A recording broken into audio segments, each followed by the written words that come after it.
Hello friends. आज एक और वीडियो में आपका स्वागत है। आज हम इस वीडियो में बात करेंगे फरवरी महीने के जो 100 सबसे इम्पोर्टेंट करंट अफेयर होंगे उनके बारे में हमने 100 एमसीक्यू बनाया है। जो जितने भी इम्पोर्टेंट टॉपिक्स हैं फरवरी महीने का 1 फरवरी से लेकर 28 फरवरी तक के जो जितने भी टॉपिक है उन सब का हमने करंट अफेयर्स बनाया है। ये करंट अफेयर एमसीक्यू फॉर्म में होगा। तो चलिए शुरू करते हैं। टॉपिक वाइज हमने बनाया है सिलेक्टेड क्वेश्चन फरवरी महीने में जो आने वाले सभी एग्जाम्स के लिए आपका काम आने वाला है। तो चलिए सबसे पहले देखते हैं इकोनॉमी से। तो पहला प्रश्न, फरवरी 2025 में भारतीय रिजर्व बैंक ने लगभग 5 साल के बाद नीतिगत रेपो रेट दर में कटौती की है। यह कटौती कितने बेसिस पॉइंट की है? कितने आधार अंकों की थी फरवरी 2025 में? ए 10, बी 25, सी 50 और डी 15। तो आंसर है 25 आधार अंक के। 7 फरवरी 2025 को आरबीआई ने क्या किया? मौद्रिक नीति समिति की बैठक के बाद नीतिगत रेपो रेट दर को जो है 6.5% से 25 आधार अंक घटाकर 6.25 कर दिया है। तो रेपो रेट अभी कितना चल रहा है? 6.25 है। प्रश्न 2, आरबीआई द्वारा रेपो रेट दर में कटौती का मुख्य उद्देश्य क्या होता है? क्यों रेपो रेट दर में कटौती की जाती है? तो पहला, मुद्रास्फीति को बढ़ाने के लिए, तेजी से बढ़ाने के लिए, या बैंकों के लिए उधार लेने की जो लागत है उसको कम करना, आर्थिक विकास को प्रोत्साहित करने के लिए, सी सरकारी खर्च को कम करने के लिए, या डी विदेशी मुद्रा भंडार बढ़ाने के लिए।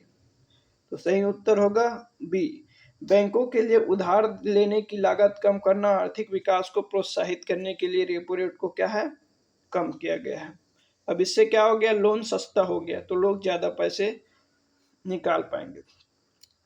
रेपो रेट वह दर है जिस पर आरबीआई जो है वाणिज्यिक बैंकों को उधार देता है। मतलब आरबीआई जो है रेपो रेट में वाणिज्यिक बैंकों को उधार देता है, जिसे कम करने से बैंकों के लिए फंड का रास्ता सस्ता हो जाता है, जिससे वे व्यवसाय और उपभोक्ताओं को कम ब्याज पर ऋण दे सकते हैं, जिससे निवेश और खपत को बढ़ावा मिलता है और आर्थिक विकास को क्या मिलता है? गति मिलता है। प्रश्न 3, फरवरी 2025 में केंद्रीय बजट 2025 की मुख्य विशेषताओं के संदर्भ में निम्नलिखित कथनों पर विचार करें। जो बजट प्रस्तुत हुआ उसमें क्या क्या विशेषताएं? नई कर व्यवस्था के तहत 12 लाख की आय तक कोई कर देय नहीं होगा। दूसरा, पूंजीगत को कैपेक्स को घटाकर 10 लाख करोड़ कर दिया गया। तीसरा, प्रधानमंत्री धन धान्य कृषि योजना शुरू की गई। उपरोक्त में से कौन से कथन सही हैं? केवल 1 और 2, केवल 1 और 3, केवल 2 और 3, या तीनों कथन सही हैं? तो आंसर आएगा आपका केवल 1 और 3। बजट 2025 में नई कर व्यवस्था के तहत 12 लाख तक कोई आयकर नहीं है, इसलिए पहला कथन सही है। प्रधानमंत्री धन धान्य कृषि योजना शुरू की गई, ये भी सही है। कैपेक्स को घटाया नहीं गया बल्कि कैपेक्स को बढ़ाकर 11.21 लाख करोड़ किया गया, इसलिए कथन 2 गलत है। प्रश्न चौथा, बजट 2025 में प्रस्तावित परमाणु ऊर्जा मिशन का लक्ष्य क्या है?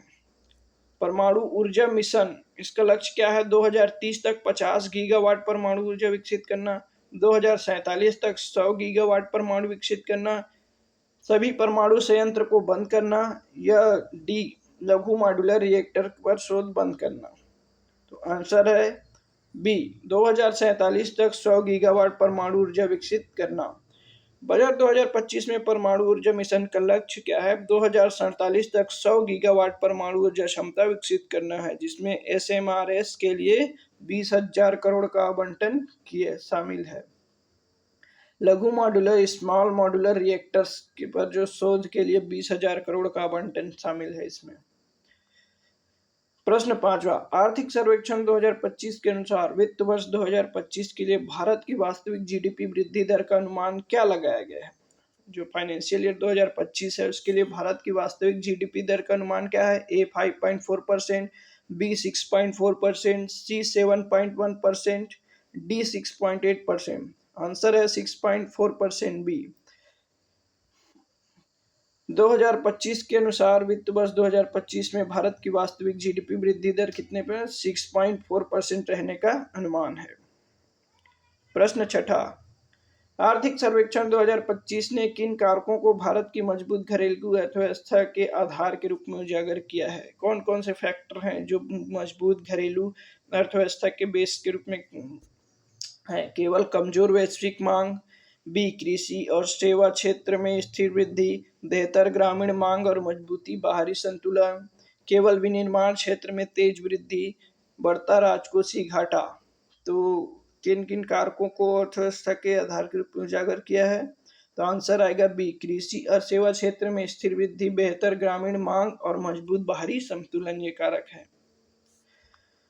सर्वेक्षण ने मजबूत घरेलू आर्थिक बुनियादी बातों, कृषि और सेवा क्षेत्र में स्थिर वृद्धि, अच्छी खरीफ उपज के कारण बेहतर ग्रामीण मांग, राजकोषीय अनुशासन और सेवाओं के व्यापार अधिशेष तथा प्रेषण द्वारा समर्थित मजबूत बाहरी संतुलन को उजागर किया है। प्रश्न 7वां, किसान क्रेडिट कार्ड योजना के संबंध में फरवरी 2025 में रिपोर्ट की गई उपलब्धि क्या है? योजना को बंद कर दिया गया है। बी योजना के तहत कुल ऋण 5 लाख करोड़ को पार कर गया। सी योजना के तहत कुल ऋण 10 लाख करोड़ को पार किया, जिसमें 7.72 करोड़ किसान लाभान्वित हुए। ब्याज सबवेंशन समाप्त कर दिया गया है। तो किसान क्रेडिट कार्ड में योजना के तहत आंसर सी 10 लाख करोड़ को ऋण पार कर गया है, जिसमें 7.72 करोड़ किसान लाभान्वित हुए हैं।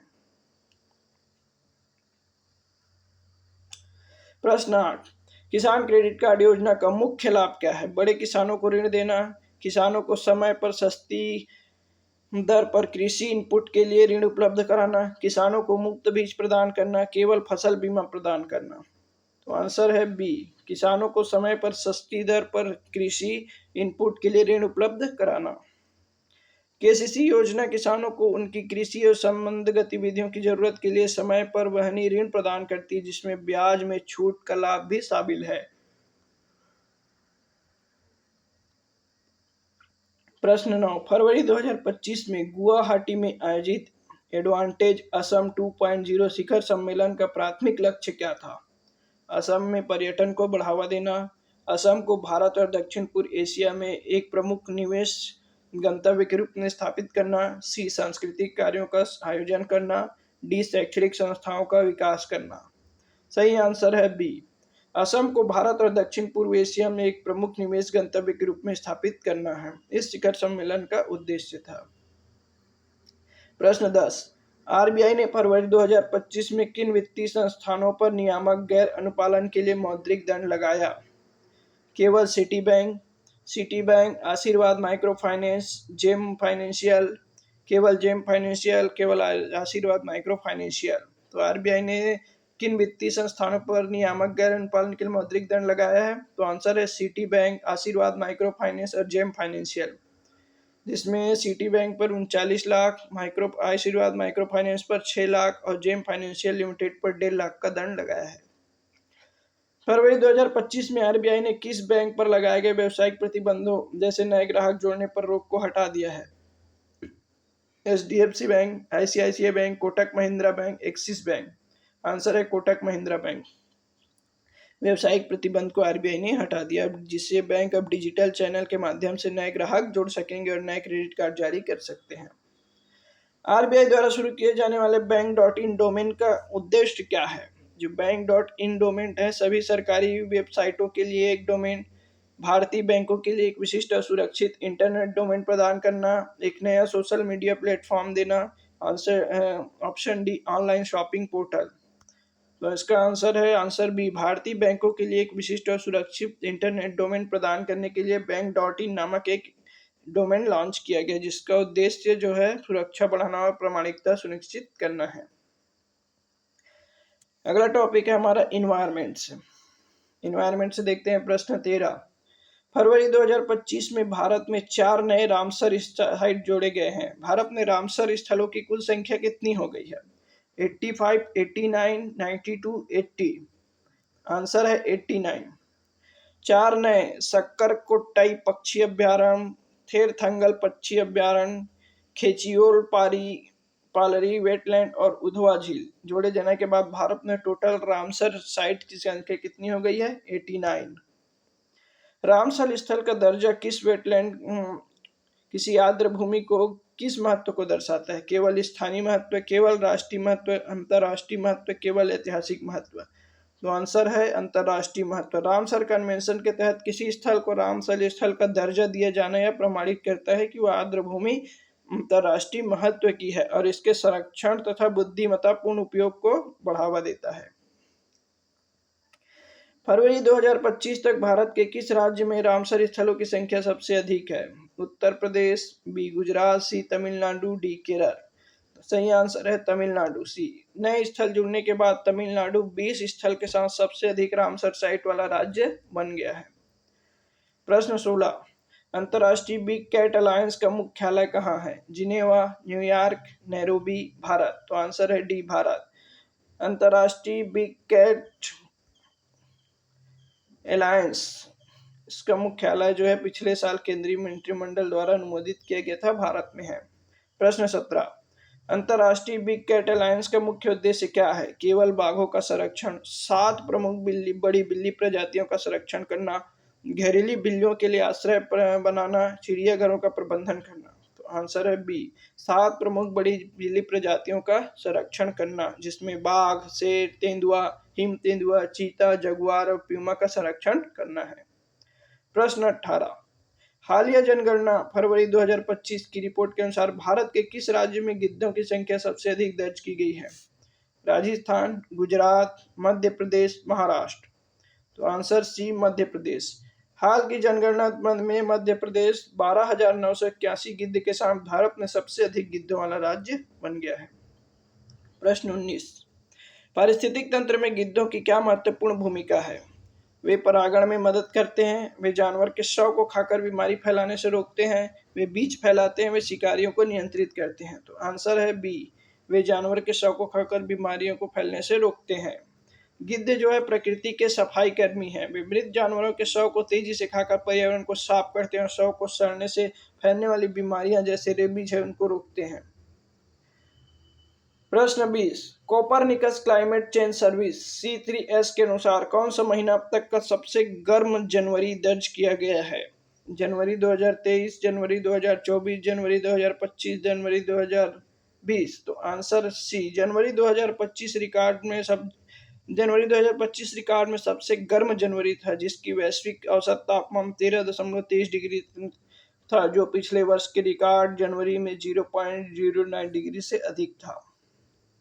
गवर्नमेंट स्कीम से संबंधित योजनाएं क्या है?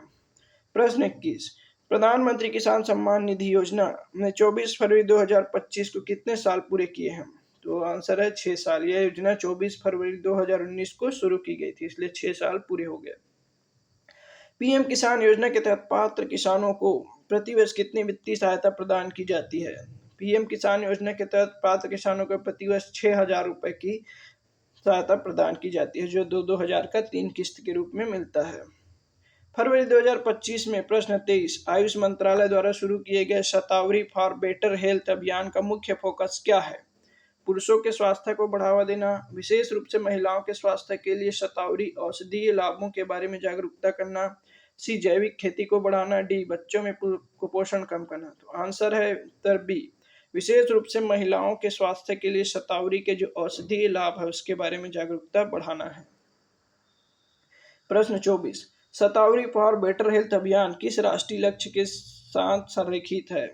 Digital India, make in India, स्वच्छ भारत अभियान, विकसित भारत @ 2047 पंच प्राण लक्ष्य। तो आंसर है डी, विकसित भारत 2047 लक्ष्य पंच प्राण लक्ष्य से शतावरी अभियान शामिल है।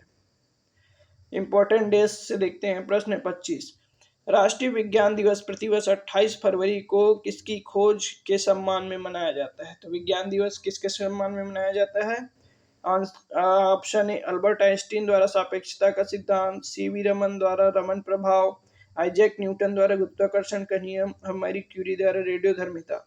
तो आंसर है बी, सीवी रमन के द्वारा रमन प्रभाव, जो 1928 में इन्होंने इसी दिन रमन प्रभाव की खोज की थी। प्रश्न 28, गुरु रविदास किस भक्ति आंदोलन के प्रमुख संत थे? सूफी आंदोलन, निर्गुण भक्ति आंदोलन, शैव आंदोलन, वैष्णव आंदोलन। तो आंसर है बी, निर्गुण भक्ति आंदोलन। गुरु रविदास भगत रविदास भक्ति आंदोलन के एक प्रमुख संत थे जो समानता, मानवाधिकार और भक्ति पर अपनी शिक्षाओं के लिए जाने जाते थे। उनकी कविता गुरु ग्रंथ साहिब में शामिल है। प्रश्न 28, विश्व कैंसर दिवस 4 फरवरी की थीम क्या थी? कैंसर को हराएं, मैं हूं और मैं रहूंगा, united by unique, close the care gap. तो आंसर है सी, यूनाइटेड बाय यूनिक। वैश्विक कैंसर दिवस 2025 की थीम यूनाइटेड बाय यूनिक थी, जो कैंसर देखभाल के लिए जन केंद्रित दृष्टिकोण पर जोर देती है। इंटरनेशनल रिलेशन से संबंधित क्वेश्चन देखते हैं। फरवरी 2025 में यूरोपीय आयोग के अध्यक्ष उर्सुला वान डेर लेयन की भारत यात्रा का मुख्य उद्देश्य क्या है? यूरोपियन यूनियन की अध्यक्ष उर्सुला वान डेर लेयन सांस्कृतिक आदान प्रदान को बढ़ावा देना, बी व्यापार, निवेश, रक्षा और स्वच्छ ऊर्जा में भारतीय यूरोपीय संघ द्विपक्षीय सहयोग को मजबूत करना, ऑप्शन सी अंतरिक्ष अन्वेषण पर चर्चा करना, ऑप्शन डी पर्यावरण समझौते पर हस्ताक्षर करना। तो आंसर बी, व्यापार, निवेश, रक्षा और ऊर्जा में यूरोपीय संघ के द्विपक्षीय सहयोग को मजबूत करना है। प्रश्न 30, अमेरिका द्वारा 2025 में घोषित gold card investor visa program के तहत वीजा प्राप्त करने के लिए आवश्यक न्यूनतम निवेश राशि क्या है? $1 मिलियन, $2 मिलियन, $3 मिलियन, सी $5 मिलियन, डी $10 मिलियन। तो आंसर है सी, $5 मिलियन। इस कार्यक्रम के तहत विदेशी निवेशक $5 मिलियन लगभग 43 करोड़ रुपए का निवेश करके अमेरिका में स्थायी निवास ग्रीन कार्ड प्राप्त कर सकते हैं। Question 31, gold card investor visa program पिछले EB-5 प्रोग्राम से किस प्रकार भिन्न है? इसमें अधिक रोजगार सृजन की आवश्यकता है। इसमें अमेरिकी सरकार को सीधे फ्लैट शुल्क का भुगतान करके ग्रीन कार्ड खरीदने की अनुमति है, न कि विशिष्ट व्यवसाय में निवेश की। यह केवल यूरोपीय निवेशकों के लिए कम निवेश राशि की आवश्यकता है। तो आंसर है इसमें अमेरिकी सरकार को सीधे फ्लैट शुल्क भुगतान करके ग्रीन कार्ड खरीदने की अनुमति है, न कि विशिष्ट व्यवसाय में निवेश की। जबकि EB-5 के विपरीत जिसमें अमेरिकी व्यवसाय में निवेश और नौकरी सृजन की आवश्यकता थी, गोल्ड कार्ड वीजा अमेरिकी सरकार को सीधे भुगतान के माध्यम से ग्रीन कार्ड प्राप्त करने की अनुमति देता है। प्रश्न 32, फरवरी 2025 में जर्मनी के अगले चांसलर कौन चुने गए हैं? Olaf Scholz, Annalena Baerbock, Friedrich Merz, Markus Soder. तो आंसर है फ्रेडरिक मर्ज, सी। फ्रेडरिक मर्ज 23 फरवरी 2025 को प्रारंभिक चुनाव जीतने के बाद जनवरी के अगले चांसलर बन गए। प्रश्न 33, फरवरी 2025 में संयुक्त राष्ट्र सुरक्षा परिषद द्वारा यूक्रेन युद्ध पर अपनाए गए अमेरिका प्रारूपित प्रस्ताव ने अमेरिका के पिछले रुख से कैसे भिन्नता दर्शाई? इसमें सैन्य हस्तक्षेप का आह्वान किया, बी इसमें बाइडेन के यूक्रेन के मजबूत समर्थन की तुलना में एक तटस्थ रूप अपनाया गया, सी इसमें इसने रूस पर कड़े प्रतिबंध लगाए, डी इसने शांति वार्ता को खारिज कर दिया। तो आंसर आएगा बी, इसने बाइडेन के जो यूक्रेन के मजबूत समर्थन है उसकी तुलना में एक तटस्थ रूप को अपनाया है। डोनाल्ड ट्रंप ने इनकी नीति में बदलाव को दर्शाते हुए एक तटस्थ रूप को अपनाया है, जो पूर्व राष्ट्रपति जो बिडेन के यूक्रेन के मजबूत समर्थन के विपरीत था। प्रश्न 34, यूक्रेन पर यूनाइटेड नेशन सिक्योरिटी काउंसिल के फरवरी 2025 के प्रस्ताव पर भारत का क्या रुख था? प्रस्ताव के पक्ष में भारत ने मतदान किया, प्रस्ताव के खिलाफ मतदान किया, या सी मतदान में अनुपस्थित रहा, या डी प्रस्ताव पर वीटो किया। तो आंसर आएगा सी, मतदान से उपस्थित रहा। भारत कई वोटों से अनुपस्थित रहा, जो कि गुटनिरपेक्षता और रणनीतिक स्वायत्तता की उसकी नीति के अनुरूप है। फरवरी 2025 प्रश्न 35, कतर के किस अमीर ने भारत का दौरा किया था? कतर के किस खलीफा बिन जायद अल नहयान, शेख मोहम्मद बिन राशिद अल मक्तूम, शेख तमीम बिन अहमद अल थानी, किंग सलमान बिन अब्दुल अजीज अल सऊद। तो आंसर है सी, शेख तमीम बिन अहमद अल थानी। कतर के अमीर शेख ने 17 से 18 फरवरी 2025 तक भारत का दौरा किया था। प्रश्न 36, फरवरी 2025 में यूक्रेन पर अमेरिका रूस शांति वार्ता किस देश में शुरू होने वाली थी? स्विट्जरलैंड, तुर्की, सऊदी अरब, भारत। यूक्रेन पर अमेरिका रूस शांति वार्ता जो है सऊदी अरब में शुरू होने वाली थी। प्रश्न 37, ब्रिक्स शिखर सम्मेलन 2025 जुलाई में कहाँ आयोजित होने वाला है? नई Delhi, Moscow, Beijing, Rio de Janeiro. तो ब्रिक्स शिखर सम्मेलन कहाँ आयोजित होने वाला है? रियो डी जेनेरो, 6-7 जुलाई को। प्रश्न 38, ट्रांसपेरेंसी इंटरनेशनल द्वारा जारी भ्रष्टाचार सूचकांक सीपीआई 2024 में भारत की रैंक क्या थी? 85वां, 96वां, 101वां और 78वां। तो सीपीआई भ्रष्टाचार सूचकांक में भारत की आंसर है 96वां। भारत 38 के स्कोर के साथ 96 स्थान पर रहा, जो 2023 में 39 स्कोर से थोड़ी गिरावट दर्शाता है। प्रश्न 39, भारत भ्रष्टाचार बोध सूचकांक में किस देश को सबसे कम भ्रष्ट राज्य का दर्जा दिया गया? Finland, Singapore, Denmark, New Zealand. तो आंसर आएगा सी, डेनमार्क। डेनमार्क 90 के स्कोर के साथ सूची के सबसे टॉप पर है, उसके बाद फिनलैंड और सिंगापुर। प्रश्न 40, प्रधानमंत्री मोदी फरवरी 2025 में फ्रांस की यात्रा के दौरान उन्होंने फ्रांसीसी राष्ट्रपति जो है इमैनुएल मैक्रों के साथ किस शिखर सम्मेलन की अध्यक्षता की? जलवायु कार्रवाई शिखर सम्मेलन, बी एआई एक्शन समिट, सी व्यापार और निवेश शिखर सम्मेलन, डी रक्षा सहयोग शिखर सम्मेलन। तो आंसर है AI action summit. PM Modi ने पेरिस में फ्रांसीसी राष्ट्रपति मैक्रों के साथ एआई एक्शन समिट की सह अध्यक्षता की, जो आर्टिफिशियल इंटेलिजेंस के नैतिक और समावेशी विकास पर केंद्रित था।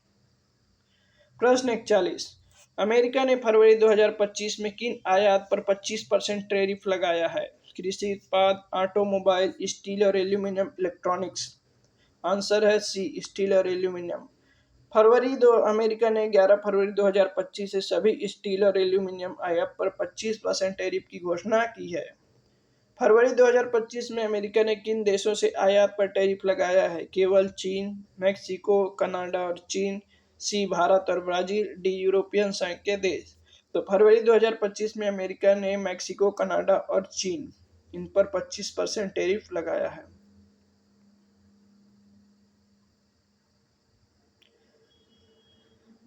प्रश्न 43, फरवरी 2025 में किस देश के पहले राष्ट्रपति और स्वतंत्रता नेता सैम नुजोमा का 95 साल की आयु में निधन हो गया? सैम नुजोमा, दक्षिण अफ्रीका, बी जिम्बाब्वे, सी नामीबिया, डी बोत्सवाना। तो आंसर है सी, नामीबिया। सैम नुजोमा नामीबिया के पहले लोकतांत्रिक रूप से निर्वाचित राष्ट्रपति और स्वतंत्रता नेता थे, जिनका 8 फरवरी 2025 को निधन हो गया, नामीबिया के। प्रश्न 44, अमेरिका ने फरवरी 2025 में किस संयुक्त राष्ट्र निकाय से अपनी वापसी की घोषणा की है? यूनेस्को, डब्ल्यूएचओ, यूएनएचआरसी और अंतर्राष्ट्रीय मुद्रा कोष। तो आंसर है सी, संयुक्त राष्ट्र मानव अधिकार परिषद को अमेरिका ने हटने की घोषणा की है। प्रश्न 45, फरवरी 2025 में भारत का दौरा करने वाले फिलिमोन यांग किस अंतर्राष्ट्रीय संगठन के अध्यक्ष हैं? विश्व बैंक, संयुक्त राष्ट्र महासभा, विश्व व्यापार संगठन, अंतर्राष्ट्रीय श्रम संगठन। फिलिमोन यांग जो है संयुक्त राष्ट्र महासभा के सदस्य हैं, अध्यक्ष ने 4 फरवरी 2025 को भारत का 4 दिवसीय यात्रा की। अंतर्राष्ट्रीय संयुक्त राष्ट्र महासभा। प्रश्न 46, फरवरी 2025 में बेल्जियम के नए प्रधानमंत्री के रूप में किसने शपथ ली? Charles Michel, Sophie Wilmes, Elio Di Rupo, Bart De Wever. Answer है Bart De Wever. Bart De Wever ने 3 फरवरी 2025 को बेल्जियम के नए प्रधानमंत्री के रूप में शपथ ली।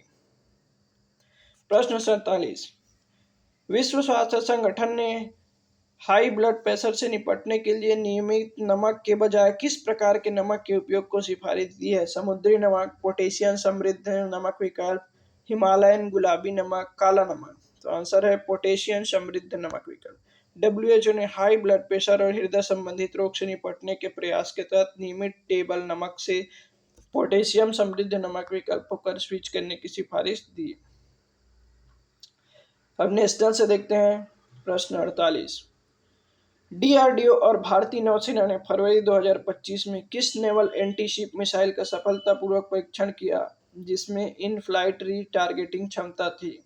ब्रह्मोस, निर्भय, NASM, SR या प्रहार? तो आंसर है NASM, SR। प्रश्न 49, CBSE द्वारा प्रस्तावित मसौदा नीति अनुसार 2025-26 शैक्षणिक सत्र से कक्षा 10वीं की बोर्ड परीक्षाएं कितनी बार आयोजित की जाएगी? वर्ष में 1 बार, वर्ष में 2 बार, 3 बार या 4 बार? आंसर है वर्ष में 2 बार। CBSE ने 2025-26 सत्र से कक्षा 10वीं के लिए साल में 2 बार बोर्ड परीक्षा आयोजित करने का प्रस्ताव, जो नेशनल एजुकेशन पॉलिसी की सिफारिश के अनुरूप है। प्रश्न 50, फरवरी 2025 में भारतीय सेना के किस प्रमुख ने फ्रांस का 4 दिवसीय दौरा किया?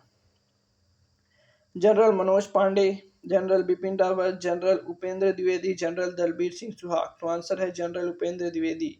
थल सेना अध्यक्ष जनरल उपेंद्र द्विवेदी ने भारत फ्रांस रक्षा सहयोग को मजबूत करने के लिए 23 फरवरी 2025 से फ्रांस का 4 दिवसीय आधिकारिक दौरा शुरू किया।